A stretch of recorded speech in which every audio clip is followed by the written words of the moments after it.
Most people, both inside of the process and outside of the process, who have been tracking it and observing it, to feel that at some point during the summer, probably earlier in the summer, perhaps during the month of June, the final work will be done, and the President and the Secretary of Defense and Chairman of the Joint Chief will sign the order ending the policy. And as you may remember,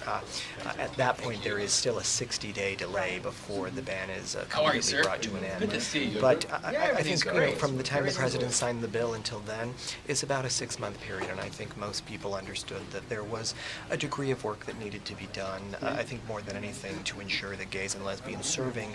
out and open for the first time in the military had the best experience possible. So I think that we all think that this, what would end up being a 6-month period, will have been one that would have been well spent. You know, both substantively, because there's always, the chance in this Congress that something might get through, but also I just think, beyond that, the notion of what it is that our opposition is trying to do here, which is to sort of muddle the issue, confuse it in people's minds, really throw out some red herrings there that have nothing to do with what it is that we're trying to do first and foremost, which is to just ensure that gays and lesbians can serve honestly and openly. So we're always concerned, but we are vigilant in keeping an eye on what's going on and making sure that our allies in Congress and the American people know the truth. I think congressionally, of course, it's a complicated time, and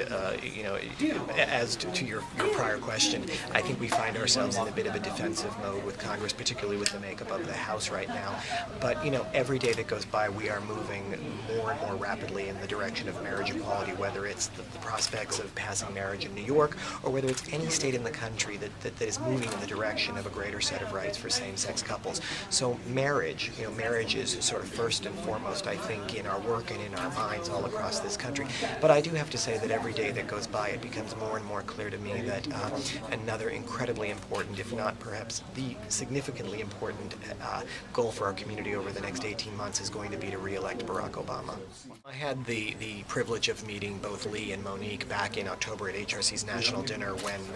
when we presented Lee with an Ally Award, and Monique was kind enough to come up and give it to him, so I got to know them. I saw the connection that they made with the crowd. I had the opportunity to hear them talk about their work, their life's work, their commitment to LGBT issues, both personally and through their artistry. And so it meant a great deal to me